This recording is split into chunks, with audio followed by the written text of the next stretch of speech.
Masechet Kiddushin, traité Kiddushin, Daf Kafhe, feuille numéro 25, nous sommes à la feuille 24, à la dernière ligne. Amar Rav Chia bar Ashi, Amar Rav. Rav Chia bar Ashi dit au nom de Rav. Atalo yeteret ve'hatra. Si l'esclave avait un doigt en plus, et le maître le lui a coupé, l'esclave sera libéré. Ravuna dit c'est seulement dans le cas où ce doigt en plus était aligné avec les autres doigts. Sabed de Nezunia, là à tout le pirkei de Rav Chizda. Les sages de Nezunia ne sont pas venus au cours de Rav Chizda.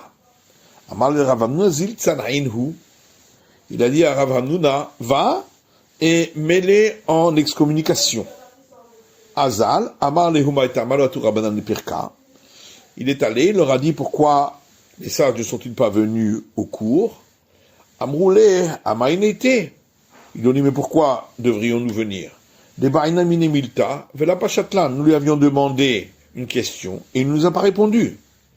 Amar le Humi Baitumina Imide Vela Pachitna Lechu. Il leur a dit, est-ce que vous m'avez une fois posé une question et je ne vous ai pas répondu, moi? Baumine. Alors ils ont posé la question suivante. Un esclave que le maître a castré en lui arrachant les testicules à l'intérieur de leur sac. Mahou, qu'est-ce qu'il en est?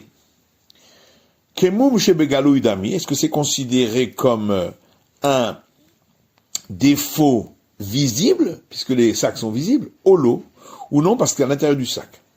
Lo bayade, il n'avait pas la réponse. Amrulo mashimcha, ils lui ont dit quel est ton nom. Amarlehu Amnuna, il leur a dit Amnuna. Amrule lav Amnuna et la Karnuna ata. Ils lui ont dit tu n'es pas Amnuna, mais Karnuna. Ce qui veut dire celui qui s'assoit dans les coins et n'étudie pas la Torah. Ata le kamel Rav Chizda, il est allé poser la question à Rav Chizda. Amarle matnita bauminach. Il lui a dit, ils t'ont posé une question qui en réalité, la réponse est dans une Mishnah. Parce qu'il y a une Mishnah qui dit, les 24 extrémités des membres qui se trouvent chez l'homme, tous ne peuvent pas devenir impurs par le fait qu'il y a de la chair vive visible sur eux au milieu d'une plaie de lèpre. Veluhem, et voici quelles sont les 24 extrémités de membres. Raché etzbaot, les extrémités des doigts, yadaim veraglaim, des mains et des pieds. Veraché oznaim, les extrémités des oreilles. Verosha hotem, l'extrémité du nez. Verosha gevia, et l'extrémité de la verge. Veraché dadim shebeisha, et les extrémités des poitrines de la femme. Rabbi Omer af shebeish, Rabbi dit également chez l'homme. Vetani'ala, et là-dessus il y a une braïta qui dit, Bekulam reved yotze bahem lecherut. Tous ces cas-là, l'esclave sort en liberté lorsque ils ont été amputés. Rabbi Omer avasirus, Rabbi dit également s'il a été castré. Ben Azai Omer afallachon, Ben Azai dit même pour ce qui est de la langue. Amama, alors on reprend les termes de cette braïta, Rabbi Omer avasirus, Rabbi dit également s'il a été castré. Sirus des mailles, castré comment? Il est ma sirus des guides. Si on dit castré, parce que on lui a coupé la verge, Hainogevia, alors ça c'est la verge dont on a déjà parlé. Et la lave sirus des betzim. Donc on parle de castré au niveau des testicules. Et donc, on a bien une réponse à notre question. Et là-dessus, la Gemara demande, Verebi lachonlo, est-ce que pour Rebi, lui avoir coupé la langue, ne le fait pas sortir en liberté, Urminehu. Alors on objecte à partir d'un autre enseignement qui dit Aremishaya Mazé, si quelqu'un était en train d'asperger un autre avec les eaux lustrales pour le purifier, Venitza Za'a al-Piv, et des gouttes de cette aspersion ont touché la bouche de celui qui était aspergé. Rebi Omer Hiza. Rebi dit, l'aspersion est valable. Et les sages disent, elle n'est pas valable. N'est-ce pas que ça a touché sa langue. Et donc on voit bien que d'après Rébi, ça s'appelle un organe externe. Donc chez nous aussi, on devrait dire que l'esclave est libéré. L'Agma dit lo al sefata, non, ça a touché ses lèvres.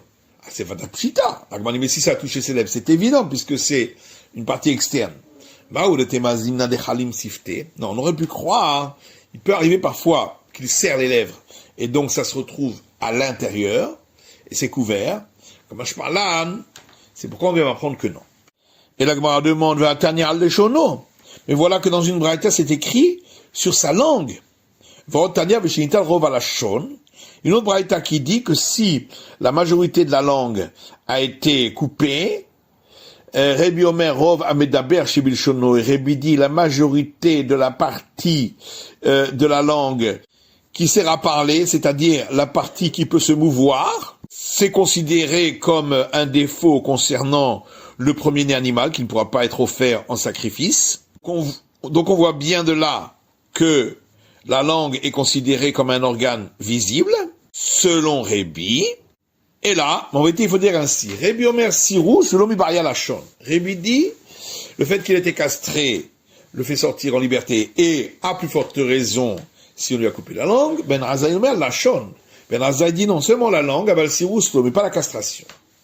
Omaï Af, pourquoi Ben Azai a dit même la langue, Akamaïta. C'est pour ajouter sur ce qui avait été dit au départ, mais pas par rapport à la castration. Yachinikdema de Ben Azai, Berecha. Mais alors à ce moment-là, Ben Azai aurait dû être enseigné avant Rebi, puisque Rebi rajoute encore autre chose. Tana Sham'ale Rebi, Vekava. C'est que l'auteur de cette braïta a d'abord entendu l'avis de Rebi, et il l'a fixé dans son enseignement, Vesham'ale de Ben Azai. Et ensuite il a entendu l'enseignement de Ben Azai, Vetane, et il l'a inséré au Mishnah aux Azamim Koma, mais il n'a pas changé l'ordre qui avait été fait au départ.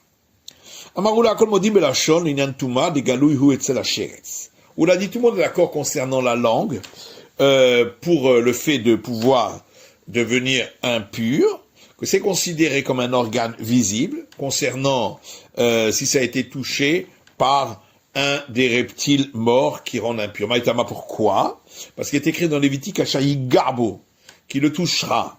Amar Hamana, ainsi s'est exprimé la Torah. Vainami bar negi'ahu. Or, la langue aussi, on peut la toucher. La inan tvila que tamundami. Pour ce qui est de l'immersion dans un bassin rituel, c'est considéré comme un organe qui est à l'intérieur du corps, n'a pas besoin d'être immergé. Maïtama, pourquoi? C'est écrit dans Lévitique Vachas Besaro Bamaïm, et il trempera sa chair dans l'eau. Amar Hamana, ainsi s'est exprimé la Torah.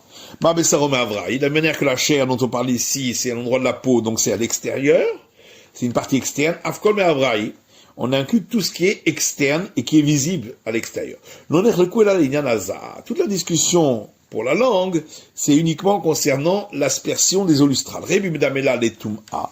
Rebi compare avec le cas de l'impureté, où on dit que c'est considéré comme un organe externe. Rabbanan Medamula Letvila. Et les sages comparent avec l'immersion, où c'est considéré comme un organe interne. Et les deux avis discutent concernant l'explication du verset suivant dans les nombres. Le verset dit, celui qui est pur aspergera celui qui est impur, Vegomer, etc. Rebi explique ainsi le verset. Celui qui est pur aspergera celui qui est impur le 3e jour et le 7e jour, et il le purifiera. Donc la purification doit être faite à l'endroit qui a pu recevoir l'impureté.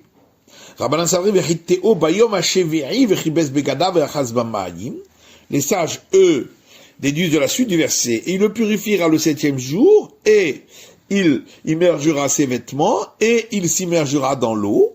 Et donc, la purification se fait à l'endroit de l'immersion.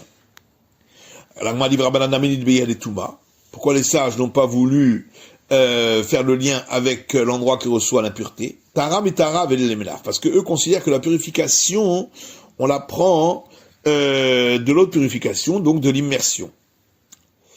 Verebi nidme le tvila. Et pourquoi Rébi ne veut pas faire le lien avec l'immersion? Parce que selon Rébi, les termes et il immergera ses vêtements sont une interruption avec l'immersion de l'homme dont on parle juste après. Et la Gemara demande, mais ça va Rébi, est-ce que vraiment Rébi pense Enyan Tvila concernant l'immersion dans le bassin rituel, Ketamundami, que la langue est considérée comme un membre à l'intérieur du corps? Vama Ravin Amar Ravada Amar Rabbi Yitzhak. Pourtant, Ravin a dit au nom de Ravada, au nom de Rabbi Yitzhak. Ma'aseh beshifra shel bet Rébi. On raconte qu'une fois, la servante de la maison de Rébi, chez Tavla, s'est immergée dans le bassin rituel, vers Alta, elle est remontée, et elle a trouvé un os entre ses dents, et Rébi lui a demandé une nouvelle immersion. Donc on voit que ce qui est à l'intérieur de la bouche est considéré comme externe. Mais comme on me répond, c'est vrai que à l'intérieur de la bouche, ça n'a pas besoin d'être immergé, mais il faut que ce soit apte à être immergé, donc il ne faut pas qu'il y ait de corps étranger. Rabbi Zera, comme Rabbi Zera enseigné, Rabbi Zera dit, toute oblation où on peut faire un mélange homogène entre la farine et l'huile, alors, même si on n'a pas fait le mélange, c'est valable. Mais chez Eno Raoul Bila, mais si on ne peut pas faire le mélange homogène parce qu'il y a trop de farine par rapport à l'huile, Bila Me'akevedbo. Là, l'impossibilité du mélange empêche la validation de cette oblation. Ketanae, en vérité, c'est une discussion entre des maîtres du temps de la Mishnah, ce problème des testicules qui ont été arrachés à l'intérieur de leur sac, puisqu'une braïta rapporte ce verset dans Lévitique, ou Marour, un animal qui a les organes génitaux écrasés, vechatout, ou concassés, venatouk, ou arrachés, vecharout, ou coupés, il ne pourra pas être offert comme sacrifice. Kulan bebetsim, dirait Rabbi Yehuda. D'après Rabbi Yehuda, tous ces cas parlent des testicules. Bebetsim velo begid, et on pose une question, est-ce que c'est uniquement les testicules et pas la verge? Et la kulan a bebetsim. En réalité, tous ces cas-là, ça veut dire qu'ils s'appliquent également aux testicules. Divrei Rabbi Yehuda, parole de Rabbi Yehuda. Rabbi Eliezer ben Yaakov Omer, Rabbi Eliezer ben Yaakov dit kulan begin. Dans tous ces cas-là, s'applique à la verge. Rabbi Yossé Omer ma'ou vechatout a bebetsim. Rabbi Yossé dit écrasé, concassé, c'est même pour les testicules. Natou vecharut begid. In bebetsim lo.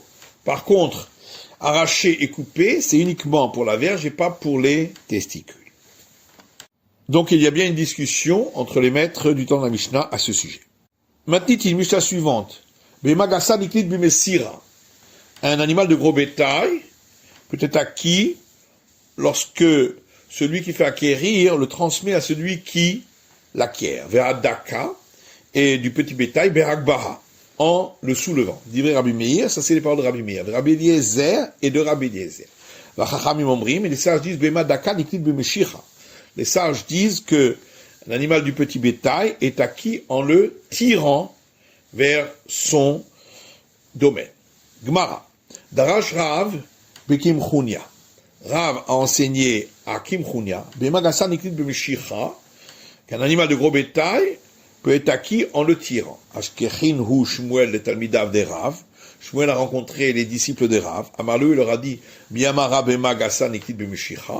Est-ce que vraiment Rav a dit qu'un animal de gros bétail est acquis en le tirant? Pourtant, nous, dans notre Mishnah, il est dit en le transmettant. Rav Nami b'mesira amar. Et Rav aussi avait dit à une autre fois que c'était en le transmettant. Hadar Me'ai. En vérité, effectivement, il a changé d'avis. Ou d'Amar qui Tana, et lui pense comme le maître suivant, qui est rapporté dans une braïta, des Tanyam, nos sages enseignés dans une braïta. Les sages disent, et l'un et l'autre, et l'animal de gros bétail et l'animal de petit bétail, sont acquis par le fait d'être tirés. Rabbi Shimon Omer Zouvezou Akbaha. Rabbi Shimon dit, l'un et l'autre, en les soulevant. Kifla Rabbi Yosef et la Maratapil, les Rabbi Shimon ben Mayikani. Alors Rabbi Yosef pose une question et dit, mais alors à ce moment-là, un éléphant, pour Rabbi Shimon, comment on va l'acquérir? On ne peut pas le soulever. Voilà, Abaye Bechalipin. Abaye lui dit, en faisant un troc. Inami Besocheret Mekomo, ou bien en louant l'endroit où il se trouve. Rabbi Zera Mevi Arba'a Kelim, Manichan Tachat Raglav. Rabbi Zera dit, il amène 4 ustensiles, il les met sous ses pieds, et ainsi, il l'acquiert par ces ustensiles qui lui appartiennent. Et l'agma dit, donc on devrait déduire de là que les ustensiles de celui qui acquiert, lorsqu'il se trouve dans le domaine de l'acquéreur, ça permet l'acquisition à celui qui doit acquérir. L'agma dit non, c'est pas une preuve. Ici on parle d'un cas où ça se trouve dans une petite rue, et donc c'est pas dans le domaine de celui qui fait acquérir. Inami behavile zemorot, ou bien on peut dire qu'on le fait avec des bottes de sarment de vigne qui montent à une hauteur de 3 largeurs du poing, et l'éléphant monte dessus, et ainsi il l'a acquis en le soulevant. C'est la fin de l'étude du Daf Kaf He, de la feuille numéro 25.